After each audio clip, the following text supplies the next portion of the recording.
Hello, everyone. I'm Lisa Martin with Silver Spring Town Center. So happy to have you joining us for this special history talk, historic preservation in Montgomery County, and why does it matter, with Eileen McGuckian with Montgomery Preservation. I know we have many history buffs in our community, and we are looking forward to more collaborations with Montgomery Preservation to bring you more interesting discussions like the one you're in store for tonight. As you know, Silver Spring Town Center is a small arts and entertainment nonprofit situated in the Silver Spring Civic Building.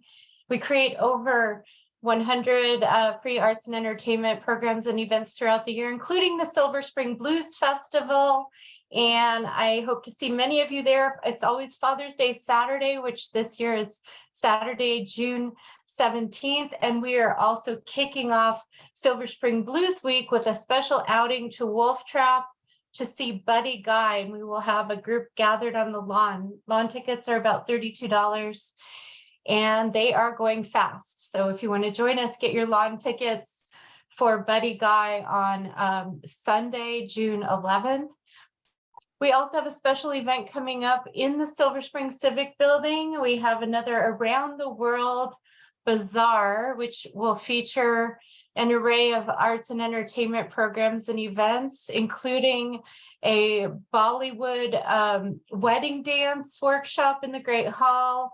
We have Hawaiian hula and music, as well as Positive Vibrations, Caribbean steel drum music. Carp Diem with Lilo Gonzalez is performing a women's comedy showcase, and Orfea, Bulgarian choral music, as well as some hands-on art activities, and everything is free. There's going to be food and exhibitors from around the globe. So join us Friday, March 31st for the Around the World Bazaar, 5 to 10 p.m. in the Silver Spring Civic Building. And now to get started with our program. And just as I mentioned, we are recording this, and a recording will be available. If you email me, I can send you a link. Eileen McGuckian is an educator, author, and activist, a founder of Peerless, Rockville and Montgomery Preservation, and former chair of preservation commissions in Rockville and Montgomery County. She appreciates how historic places link us with the past and are critical to our quality of life. Eileen serves on nonprofit boards that advocate for the preservation of historic sites. And she also is a graduate of Blair High School, and she lived in Silver Spring until she bought her first ever home decades ago, and it's a farmhouse in she's lived in a farmhouse in the Rockville area for the last few decades with her husband. And it's a 100-plus-year-old farmhouse not far from where Josiah Henson and his family escaped from Isaac and Matilda Riley. So some interesting things. She also has 2 daughters, 3 grandchildren, a husband, and a cat that never gets tired. And now let's get started with the program. Welcome, Eileen. Thank you very much, Lisa. I'm delighted to be here, and my first experience with SSCI was last night's program, and that was a real wow and a hard act to follow. So I'll be coming back for more. Great. But it's nice to not see everyone in person, but know that you're here tonight. I'm delighted to be here, and I'm hoping that most, if not all of you, appreciate how important it is. Actually, I'm going to move me off of here. How do I, let me do that.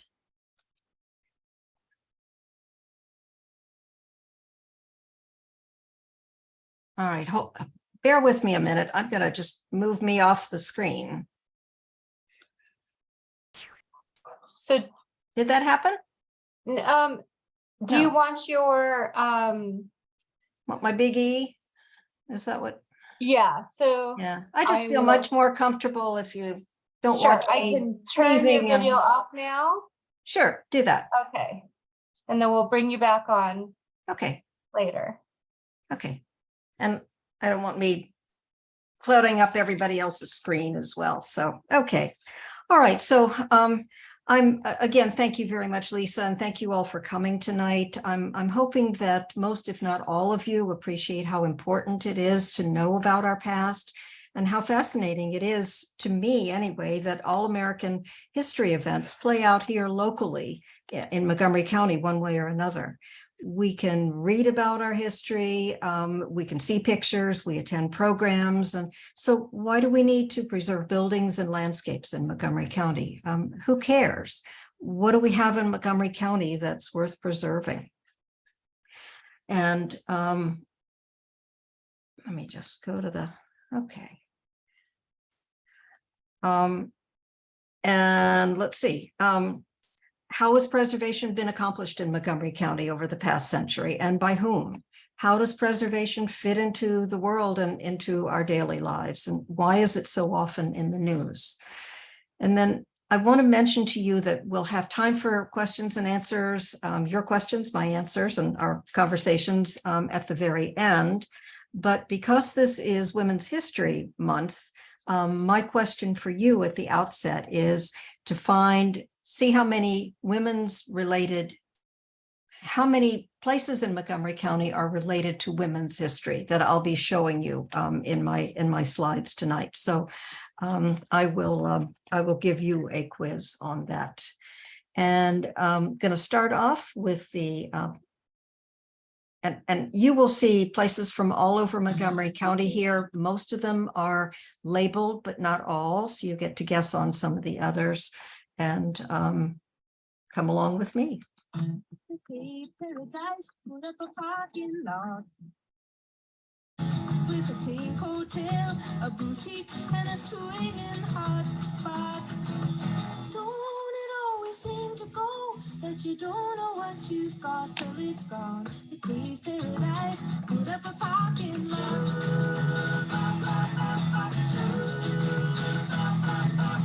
The cave paradise, put up a parking lot.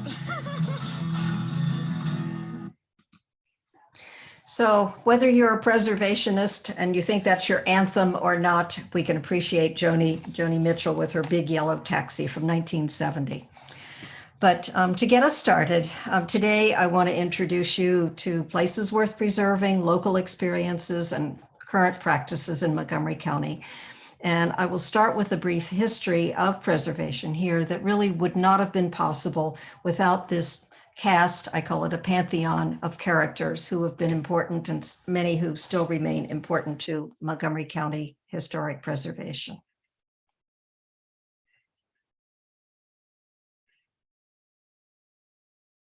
Actually, I meant to go back here. We officially date, the county officially dates from 1776, when the Maryland General Assembly formed Montgomery out of the Western frontier.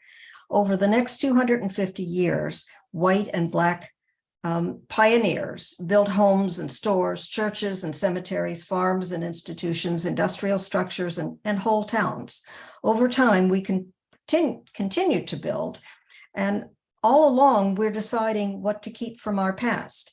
Every era, with its demographic and its technology-related changes, inspired new uses and updated architectural visions.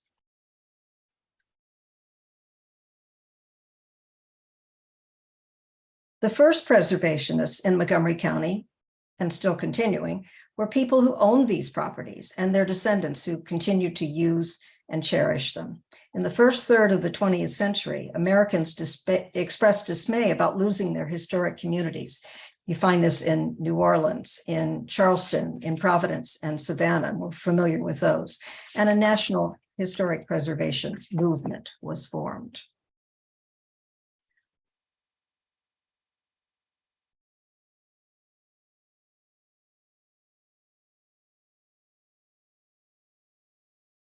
Montgomery County was pretty slow to catch on. Although Montgomery County Historical Society was formed in 1944 to collect papers and artifacts, visionary planner and activist Frederick Gutheim was compelled in a 1958 speech to exhort historical society members to, quote, protect the sacred places of our history and restore those which have been disfigured.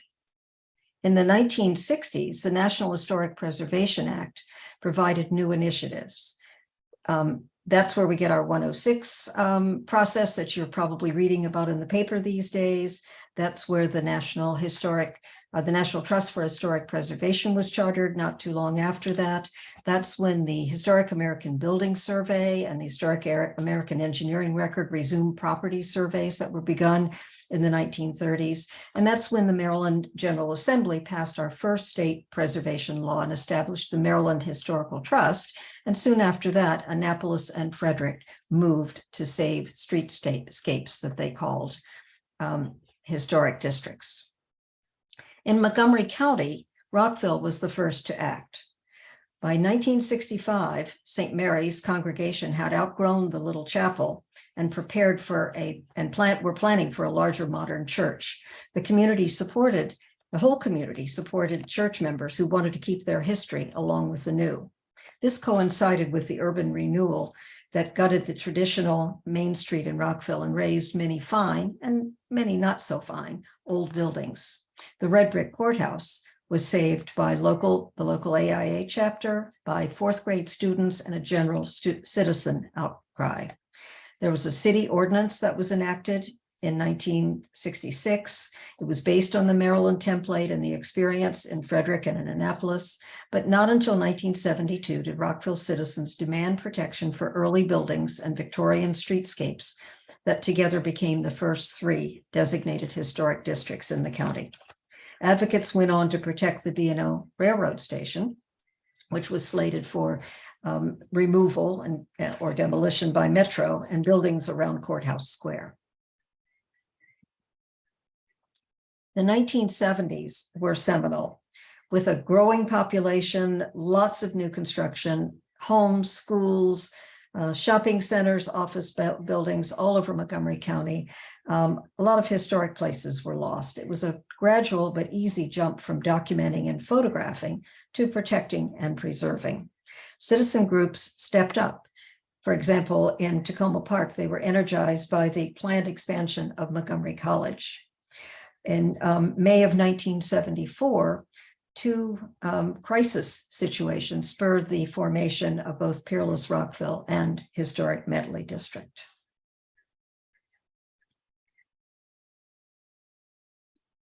Those years that were leading up to the United States and Montgomery County bicentennial reminded us of our own local history. There was an explosion of interest in local history and genealogy. You must remember the impact of roots. Books were written, groups were formed to document communities black and white.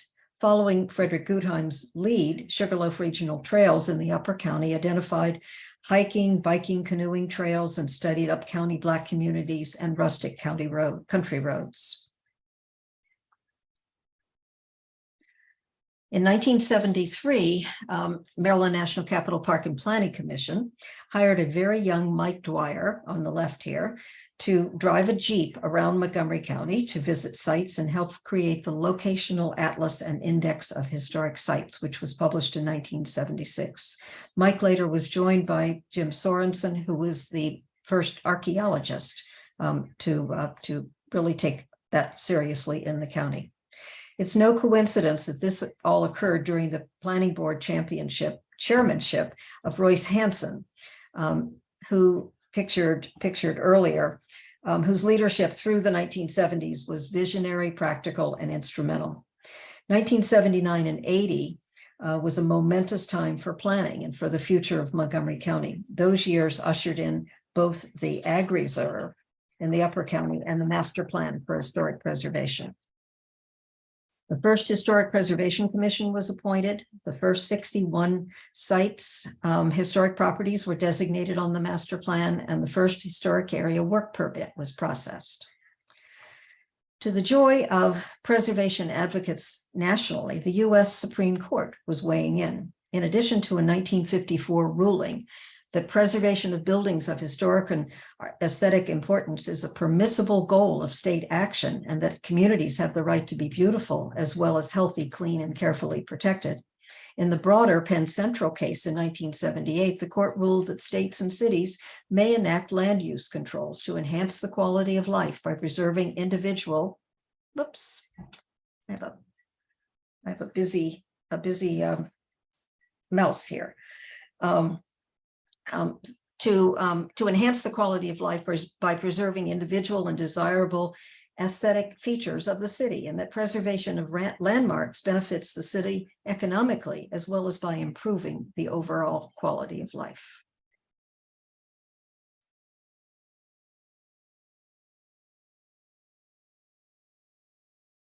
There we go. Okay. So what do we have in Montgomery County that is worth preserving? And again, I'm going to ask you to keep your eyes out for things that I'm going to ask you about as I go through slides and kind of a whirlwind visit through Montgomery County. We have residential structures, we have commercial structures, we have industrial structures, we have archaeology, we have churches and synagogues, we have burial sites, we have landscapes, streetscapes, we have a beautiful countryside, we have suburban structures, we have whole towns, we have schools. We have the first or the last or the very best of its kind, places that are associated with people who have stories to tell, notable people, plain people like me, people who lived in these buildings, who took the trains, who worshipped in these places, who went down these roads. So they're all over Montgomery County. Do we have these stories to tell in the form of places that are left to tell them with? Now, naysayers do live in Montgomery County. Some people wouldn't have bothered to save the red brick courthouse, that little schoolhouse or that cemetery in the woods, the damaged Dickerson train station or the Silver Spring train station, the farmhouse on acreage that was planned to become new home sites, or the Board of Education headquarters. I'm glad that through our recent history, our decision makers have disagreed with naysayers.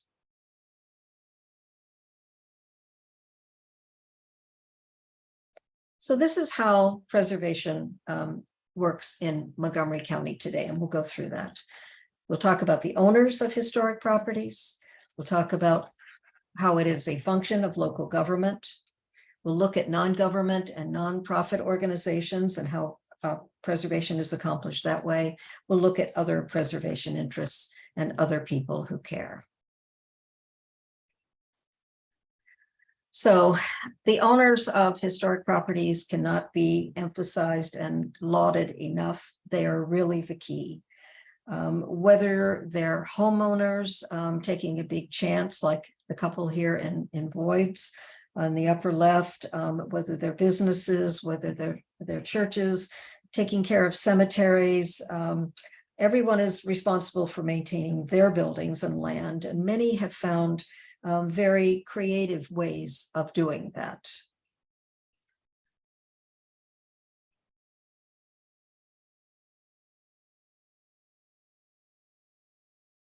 Here are some creative uses that perhaps you are familiar with.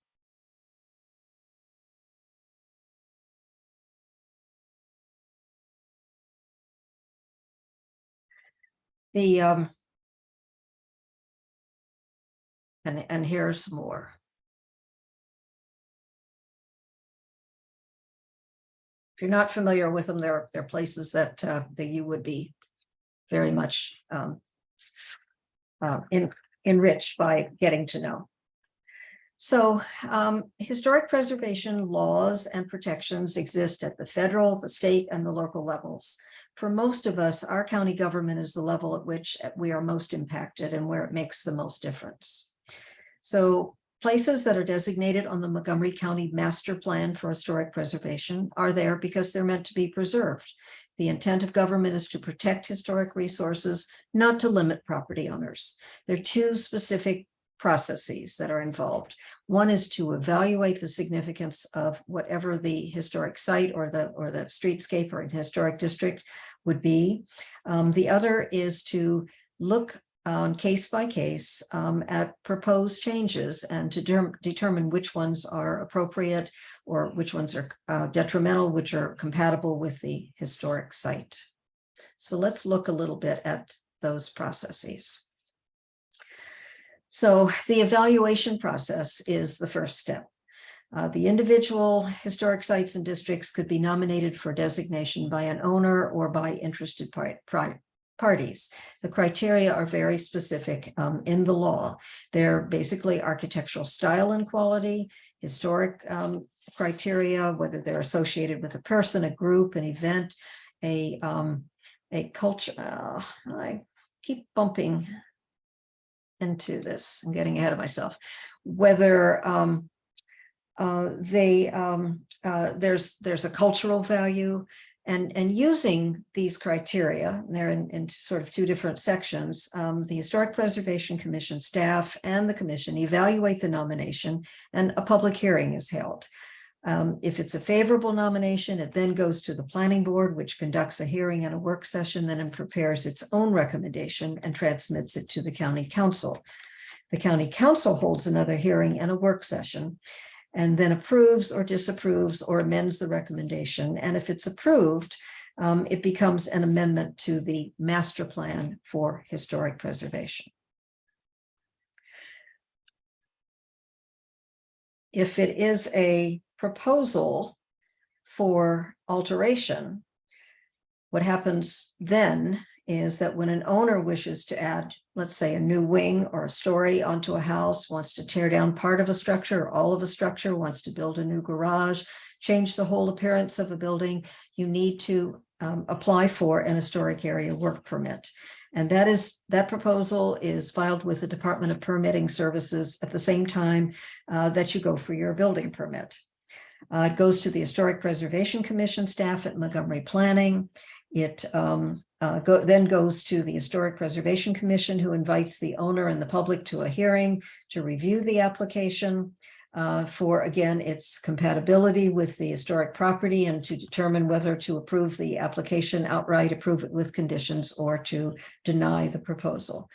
The Historic Preservation Commission bases its decisions on the Secretary of the Interior's standards and guidelines for historic preservation. Sometimes disinformation and even fear comes in. So here are the facts. This is a short list of what designation covers and what it doesn't cover, and what the historic preservation can do and what it cannot. According to the law, the historic district is an overlay zone. It does not affect use, doesn't affect the interior of a property, ordinary maintenance of a building. For designated properties, it requires that these proposed changes and additions or demolition should be reviewed by the HPC, Historic Preservation Commission. Applications can be processed simultaneously with building permits, so there's no holdup. Individuals and individual sites and those within an historic district are eligible for tax benefits to assist owners. And what you can see is that this is a balance of personal property rights and the public's right to protect its history and architecture. And that's what all of this is meant to do. So here's what some recent HBC staff and commissioners look like. They're people just like us. Many of them are owners of historic properties themselves. Property owners usually leave the HPC meetings and their interactions with them pretty much satisfied with how their applications are handled. They appreciate the observations and suggestions from the staff and the commissioners. And I have here records from the Historic Preservation Commission for recent years and to the present, showing that each year the HPC has approved more than 230 applications for changes to designated sites. Since 2021, there's an ability for the staff to approve certain minor changes that don't even go to the full commission. And these amount to another 100 or so every year. Tax credits are important because they provide a financial incentive for the owners of master plan sites. And again, reports from the Historic Preservation Office at Montgomery Planning show that there have been some 935 applications for tax credits that enable property owners to select experienced contractors to conduct the best work for their needs. And again, the property must be on the master plan, designated on the master plan for historic preservation. Credit is for documented expenses, for exterior maintenance, for restoration, preservation work. The tax credit is applied to the property owners' real property taxes. So some examples, repairs that add up to about $1,000 in any given year might be adding storm windows, exterior painting, repairing architectural trim, repairing roofs, uncovering, we love this one, uncovering or repairing the original siding for the house under a later edition, professional services, whether they're architectural or engineering. And the work must have been completed with an historic area work permit if that is required for that.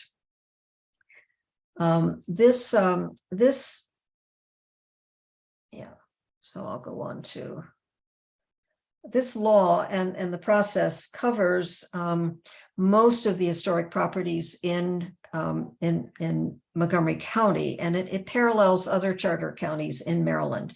It includes most towns that never incorporated in our county, such as Germantown, Sandy Spring, Durwood, Silver Spring, Boyds, and Dickerson.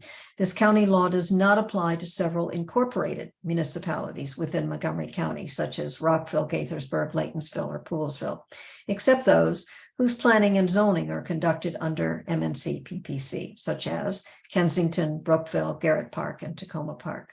So some of these incorporated towns have their own historic district commissions and staff, and the details are similar. I believe all of them go through the County Historic Preservation Commission for the tax credits, which are the applications are due every year in I think April 1st, so coming up very soon. So another aspect of preservation and how it works in Montgomery County are the nonprofits, which are near and dear to my heart because that is my experience. They play a vital role in helping Montgomery County identify and advocate for and actually preserve our historic places. So Montgomery Preservation, whose hat I'm wearing today, was formed in 1984 to look countywide at preserving, protecting, and promoting sites and landscapes. Our signature event is an annual award program that over decades has recognized hundreds of individuals and groups and projects. Doing preservation ourselves, we rescued the Silver Spring B&O Railroad Station after a disastrous accident left the building in ruins, and today we open it for Saturday open houses, first Saturday open houses for rentals and other gatherings. Most recently, MPI successfully advocated for protective cemetery legislation in Montgomery County, and we turned a large volunteer project over to the planning board to become the official county burial sites inventory. So our oldest nonprofits are Historic Medley in the Poolesville area in the Horseshoe of the Potomac, and Peerless Rockville, and Preservation Maryland. Among the most effective today are in Germantown, Sandy Spring, Damascus, Save Our Cemetery in Forest Glen, Chevy Chase, Tacoma Park, Button Farm in Germantown, and Pleasant View in Darnestown. And I could mention a lot more. Some of them operate museums with exhibits. Didn't mean to do that. Well, all right, we'll do that. Some of them operate museums with exhibits and programs, including the Museum, the Sugarland Ethno-History Project in Poolesville, Gaithersburg, Button Farm, and Boyd's. The newest nonprofit that we have is Bethesda Historical Society, which took off running 3 years ago. All of these organizations are listed on the MPI website, and every one of them would welcome you as volunteers and supporters. You can also on the MPI website see the awards over these 34 years that are stellar examples of as restoration, rehabilitation, rescues, and lots of good things. So who else cares about historic places in our county today? We are no longer little old ladies in tennis shoes, I must say. My early preservation heroes were a ground dom in Annapolis and an auto parts salesman in Frederick. The explosion of interest in local history and genealogy over these years has produced new advocates. Today, preservationists include neighborhood of activists, architects, farmers, planners, lifelong Montgomery Countyans, newcomers, civic associations, community historians, local authors, photographers, descendants, former students and teachers, train and Civil War buffs, Eagle Scout projects. I love the middle school twins who won a C-SPAN prize for a documentary about a neglected cemetery. And I greatly admire the Daughters of the American Revolution and the chapter of there are 10 chapters operating in Montgomery County and also 1 chapter of the Sons of the American Revolution. Historic preservation is one of their missions and they get involved. The same is true for the Art Deco Society of Washington, D.C., which comes out to the suburbs. To name other groups that are interested in historic preservation, there's the Montgomery County Civic Federation, Montgomery County Countryside Alliance, Montgomery History, which is the new name for the Montgomery County Historical Society, the Montgomery County, the U.S. Department of the Interior and the National Park Service, which keeps the prestigious National Register of Historic Places and has designated 5 historic landmarks in Montgomery County. One is the Gaithersburg Latitude, the C&O Canal, and a couple of others that we'll talk about a little bit later. This year, many county groups are joining railroad fans to celebrate the 150th anniversary of the B&O Railroad with its metropolitan branch coming through Montgomery County. It arrived in May of 1873, and there are lots of things that are planned from a stamp issuance on April 1st at the Silver Spring Station. Did I go backwards? I didn't mean to do that. Silver Spring Railroad Station is going to feature at its regular open house, along with our friend Riumberto Rodriguez doing an arts and crafts program with families at the regular open house on April 1st. We're also going to have the United States Postal Service coming in to mark the issuance of a series of stamps on railroad stations in the country. And we're delighted that one of the stations that are pictured on these new stamps is the Point of Rock Station, which is just over the Frederick County line on the Metropolitan branch. And then I'm delighted to tell you that we have just been given the green light for a train excursion through Montgomery County on Memorial Day, Monday, May 29th, and we will start around the Silver Spring Railroad Station, and we will pass 5 existing railroad stations and communities that are there just because the railroad came through, and you can see on this map Durwood and Washington Grove and Randolph and Garrett Park and Germantown and Boyd's and Barnesville and Dickerson and as well as Silver Spring and Woodside and some of the ones that are a wee bit closer to where you are here.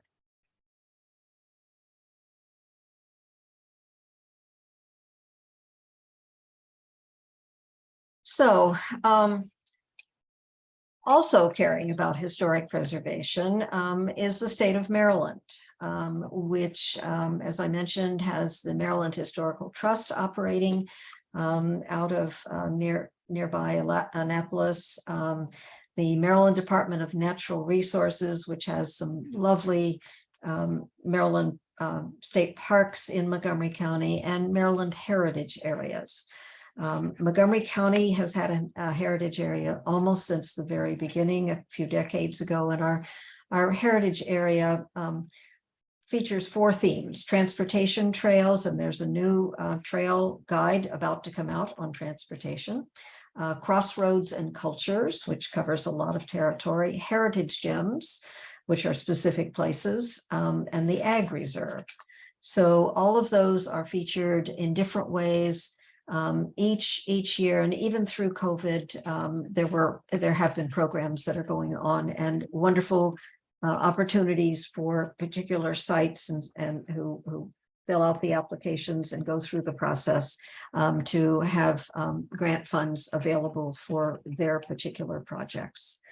I should mention that Heritage Days have been COVID accepted, but starting again this year, the last weekend of every June, the annual Heritage Days and Harvest Festival. And at that time, most of our 40 some local groups are going to open their sites and programs to the publics. And many of those are sites that are not ordinarily open on a regular basis. So it's a real treat to see how many of those you can get around to on a weekend. So I don't want to short Montgomery Parks. It has played a major role since Maryland National Capital Park and Planning Commission was established in the 1920s. And it protects and interprets some 37,200 acres of natural and cultural resources here. There are 420 parks, and within those, there are 43 historic properties. There are almost 300 archaeological sites and 14 cemeteries that reflect multiple aspects of local history. We are truly blessed with these lands and terrific cultural resources staff who are in charge of stewardship. And here you can see some of the interpretive signs. You can see some of the programs that some of you may have visited at the Ag History Farm Park in Durwood and at Woodlawn. We have recreation centers everywhere around the county. Darby Store in Bellsville was vacant for many, many years. Oakley Cabin near Brookville. Recreation centers around the county, and the one that I show here in Norbeck is a creative reuse of a former Rosenwald school. Perhaps the best interpretation, and I've been there a few times so far and been impressed each time and see something different each time, is the Josiah Henson Museum and Park that is just south of Rockville. It has really spurred an international buzz, and it's really a superb museum, state of the art, a very wise planning board saw the opportunity to purchase this property and then to go out and get grants and fix up the late 18th century house on the site, to provide parking for it, to provide walk around places so you can see the archaeology that's happening there, and to have a real sense of what it was like to be Josiah Henson, a part of an enslaved family that lived in this house, and from which he escaped in 1830 and went on to be the model for Harriet Beecher Stowe as she was writing Uncle Tom's Cabin. I must say that one disappointment that I and others have is neglect of a park that's not too far from where you are broadcasting from, Lisa, the Jessup Blair Park in South Silver Spring. The mansion in the park has been owned by the park system since a Blair heir turned it over to the public in the 1930s, I believe. So we're hoping that the restoration and the reuse and public reuse of this mansion and this beautiful park that's attached will be in the priority pot soon. So there are a lot of issues that go along with historic preservation today, and so I've just kind of thrown them against the wall here to label them current issues, and I'm not going to read them to you, but talk about a little bit about them. We need to be, that is me moving my mouse, I'm sorry, that we need to document and evaluate more sites and districts. We need to do this proactively so we can stay ahead of the curve. We can't wait for a crisis, which so often happens. In our county, we really have designated relatively few historic sites and districts. The percentage of designated sites here and across the nation is minuscule compared to the sheer volume of buildings that are not eligible for designation, in addition to so much new construction that we have. We need to enforce the current protections for endangered sites, and even designated buildings have to be kept track of, and Jessup Blair is one of them. I showed you a picture of the Bethesda Meeting House on Wisconsin Avenue, is another originally designated historic site, and it has been vacant and deteriorating for quite some time. We need to look more carefully into the 20th century, because our modern architecture is very much an important part of our architectural experience and our life here today. We need to attract new generations. We can't all be little ladies in tennis shoes, and new residents and the upcoming generations who are coming here, and to continue to balance and coordinate multiple public interests. There's a lot of pressure for development, but there are many options and ways to grow while keeping the best of our past. So keeping in mind the costs of all of this maintenance, the tax credits are helpful. We need to continue to find fresh uses for old buildings and more ways to celebrate preservation, whether it's through awards or meeting in them and using them and attending programs in them and so on. And we need to continue making sure that our public officials, whether they're elected or appointed, who must be convinced that preservation is not only vital, but also the wish of those who live and work in Montgomery County. So I wanted to highlight particularly one of my last slides, the mid-century modern historic resources, because that has been very much in the headlights and the headlines lately, and we do have some wonderful mid-century modern historic resources in the county. In fact, Claire Kelly wrote a book about it that was published, I believe, in 2019 or so, 2021 maybe, that highlights them. On page 96 is Weller's Dry Cleaners, pictured here in Silver Spring, in the recent subject of a planning board public hearing. ComSat, which you probably pass as you go on 270 going north, is an incredible commercial building. It's been vacant for quite some time. All of these are recent past building. A lot of nice buildings in Silver Spring and Wheaton. This is the Perpetual building on Georgia Avenue. And then in the upper right-hand corner, I have the Edward U. Taylor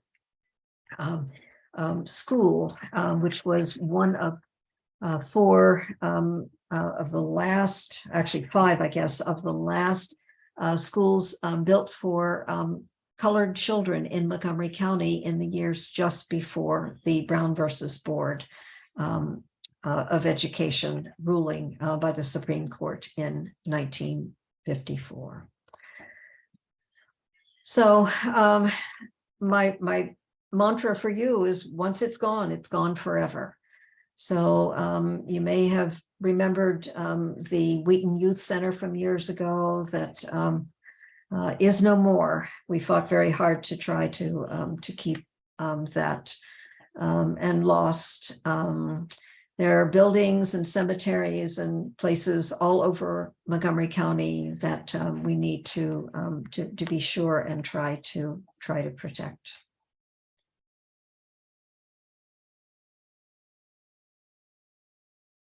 So let's look at why it matters. I'm not going to have to read every one to you, but I'll pull in each one of these. It really does give us a sense of place.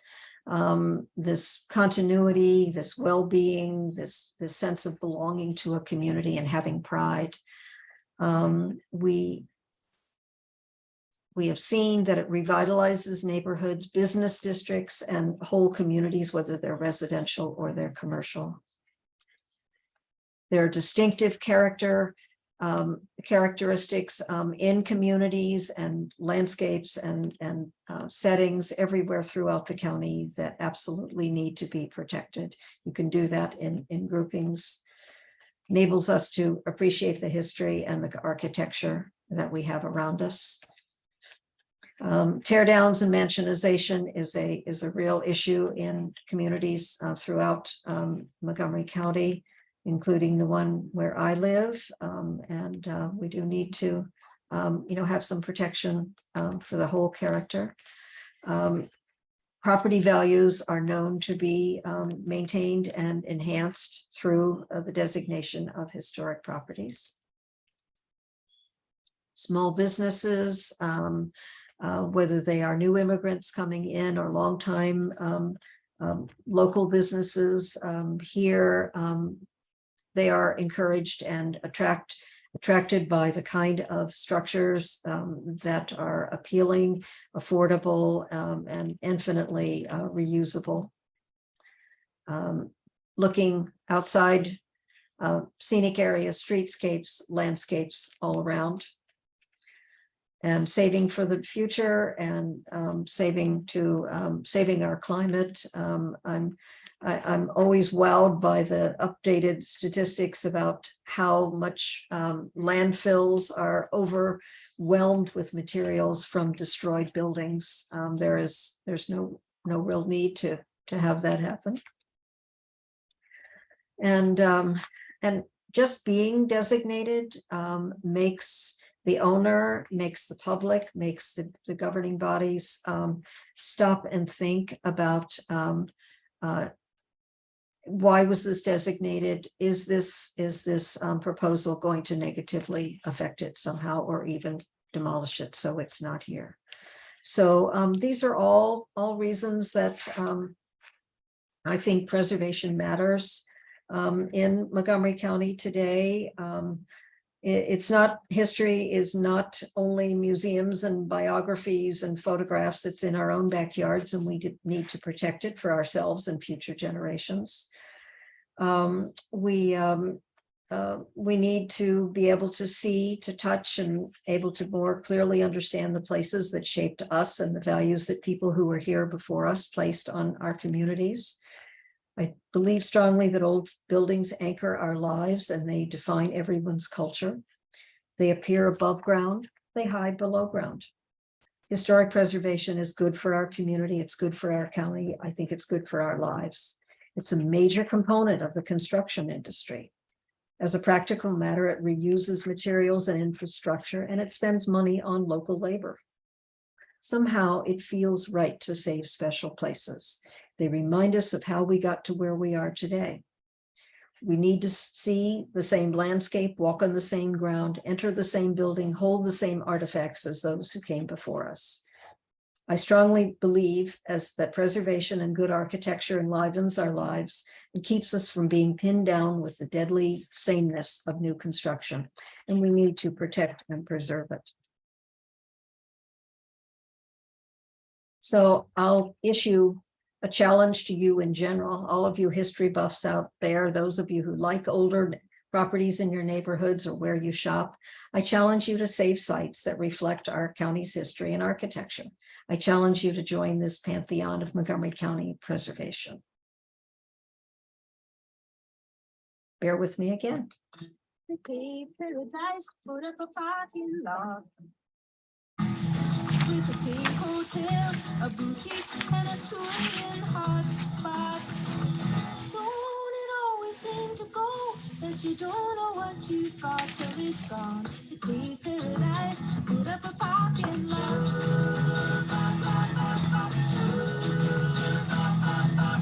The Cave Paradise, put up a parking lot.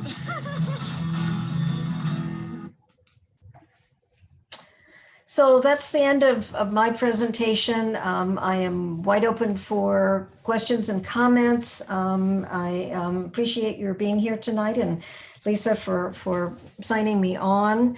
I will ask you. Oh, Lisa is reminding me to start my video. I am a real person, not a letter. Okay. Yes. I also, halfway through the questions, I'm going to challenge you to give me the women's history related sites that were interspersed in my slides today. So. Yes, wonderful presentation, Eileen, and so rich in information and conveying the importance of protecting our historical sites and engaging our young people too. So I'm curious to know if I could kick off the first question. What are some strategies for engaging our younger generations to become stewards of historical sites? And we are going to stop the share shortly, so I encourage you to jot down the website information on the screen.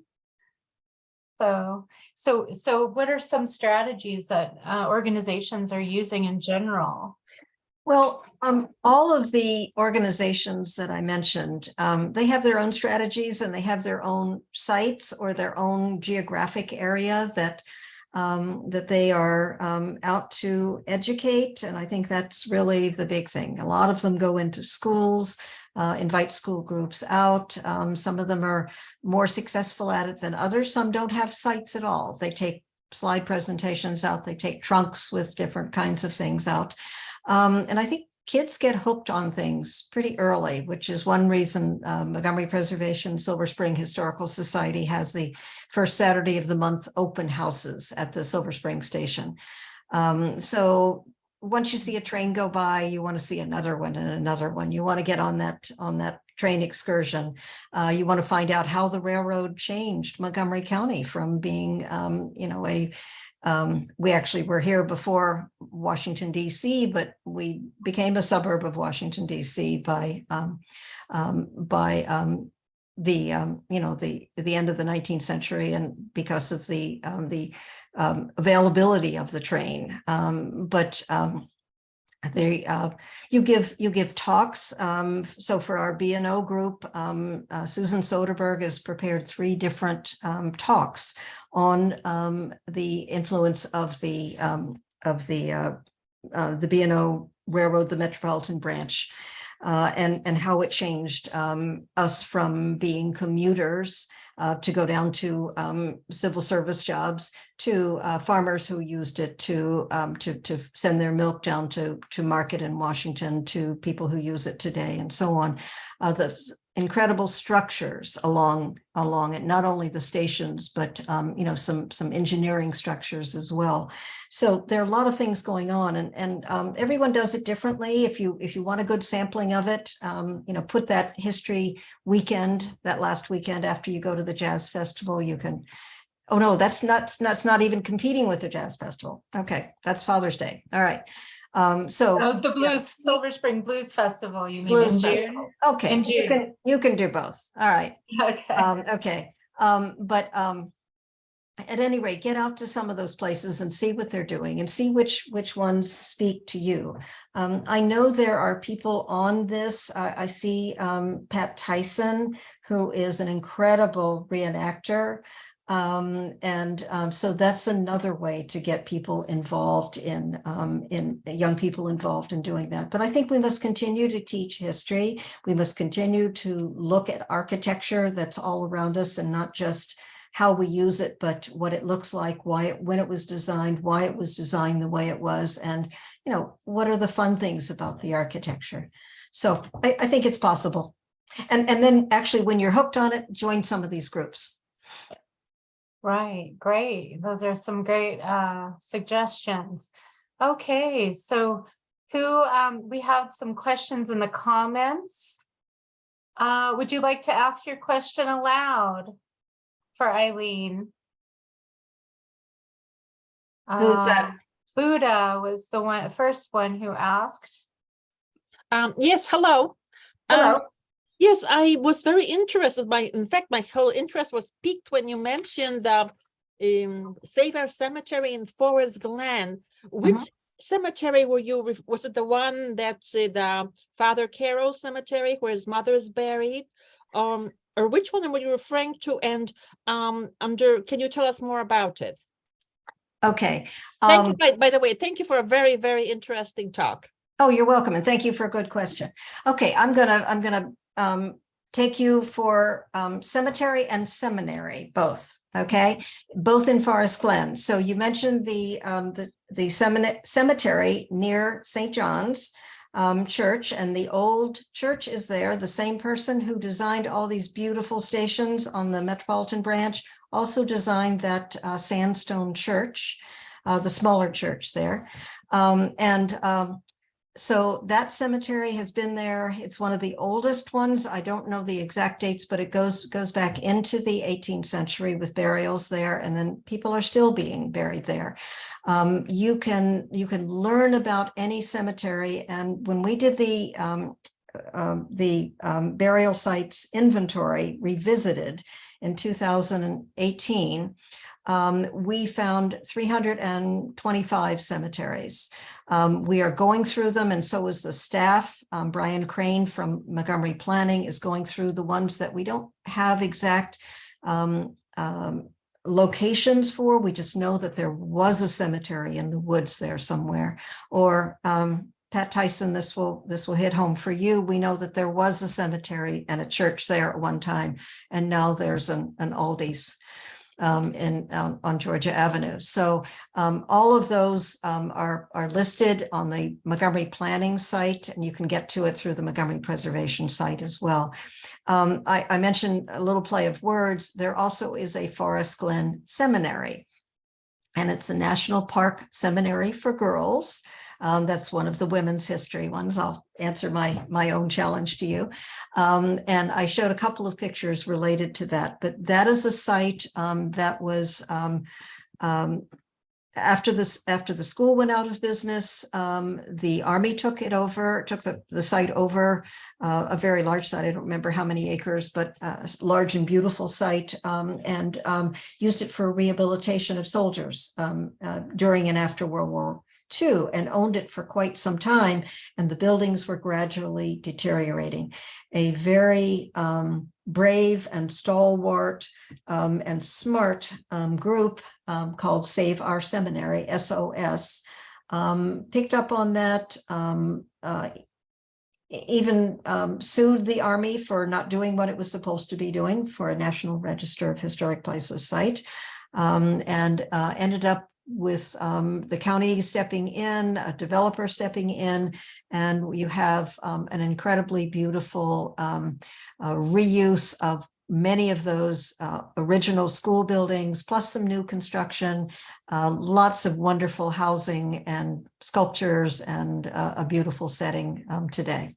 So look up SOS, Save Our Seminary. Thank you. I hope that answers your question. Actually, thank you. Actually, I'm more interested in the cemetery itself, because Okay. I believe I was there I go there sometimes, and I think there's two more marker dating back to the late 1700s, which would have been the mother of Bishop Carroll. Yes. But there are So- also recent immigrants who have been buried there. Yes, it is that cemetery has been used for more than 200 years. And also, I should say that the church is now being used by the Our Lady Queen of Poland parish. Yes, yes. Thank you. Okay, thank you. Okay. Anna White has her hand up. Hi, Anna. Go ahead and ask your question. Oh, thank Sure. you. Well, thank you very much, Eileen, for this informative talk. I live in North Woodside, across the tracks from Pat, and have been involved with some historic preservation efforts there related to the bridge. But my more general question is, I know there's been a broader criticism of related to the bridge, but of historic preservation. Oh, wait, can you hear me? Yes, I can. Okay, sorry. There's been a broader critique of historic preservation sort of at the national level, historically, that it has been somewhat racially biased in terms of like what buildings are deemed important to preserve, or a lack of focus on the social history of certain buildings that might not seem architecturally significant, but might be significant to certain local communities. And I'm curious, at the Montgomery County level, what efforts have there been made recently to look at historic preservation through a racial equity and inclusion lens, both in terms of who is involved in historic preservation organizations, and to evaluate what sorts of buildings and what sort of history is deemed important to preserve? Like, on one of your slides, you said, I think you mentioned there was like 454 master plan sites, and there's other statistics that I'm curious, like, has there been any evaluation of like what percentage of them relate to diverse histories in the county? And Okay, good. yeah, good anyway, that's sort of my broad question. Okay, you probably should know that everything that's done in Montgomery County, whether it's the county exec, county council, planning board, Montgomery planning, whatever, parks level, they are looking through, and there's several names for it, but an equity lens. So everything is viewed from our formerly unaddressed communities, whether they are physical communities or racial communities, or whatever it might be, that the whole idea is to be inclusive. When I was coming up, that meant that you pay equal amount of attention to Black history and white history. And in fact, there is no way not to pay attention to Black history in Montgomery County. At one time in the 1840s, 40% of our population was Black. So they are all being buried here. They all lived and worked and worshiped here. So Black history has been certainly sped up lately, and I cheer it all on. The fact that you could have so many people so happy that Edward U. Taylor Elementary School is on the master plan, and Edward U. Taylor was the went right along with Edwin W. Broom, who was the superintendent of schools for Montgomery County, and Edward U. Taylor was a supervisor of Negro schools at the same time, parallel paths. So to have the name, to have Taylor's daughter there, saying how important that was to their family, and to know that that is a mid-century, modern thing, that passed with all sorts of, good vibes all around. There are studies going on in Montgomery County now, LBGQ, communities and related sites. So I know there are some sites that are going up through the evaluation process of that. Montgomery Planning is taking the lead in this. I know that Asian,